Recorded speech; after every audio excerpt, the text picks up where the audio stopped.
تامر حسني كان عامل حفلة ولكن اتلغت بسبب عمود إضاءة وقع على الجمهور. تعال أقول لك إيه اللي حصل. تامر حسني كان عامل حفلة في قصر البارون، بس قبل بدء الحفلة بدقايق بسيطة جدا في عمود إضاءة وستاند حديد كده وقع على الجمهور، والإصابات كانت حوالي 15 واحد اتصاب من الجمهور. 11 واحد نقلوهم لمستشفى هليوبلس، واثنين حوالي اتنين او تلاتة لمستشفى كليوباترا، وواحد عملوا له اسعافات اولية. من ضمن كمان اللي اتصابوا دول واحد وقع الاستند الحديد ده على دماغه، وكان منزل بوست كده على الفيس بيقول قدر الله ما شاء فعل، الحديد وقع على دماغه.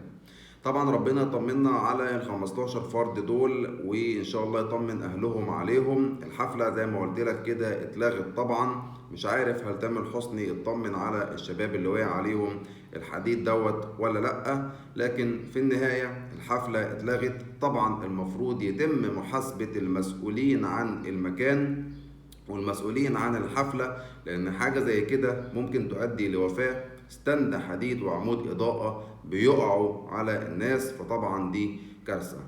إن شاء الله ربنا يطمنا تاني على الشباب اللي وقع عليهم الاستندات، وانتوا بقى قولوا لي في كومنتات ايه رأيكم في الموضوع ده.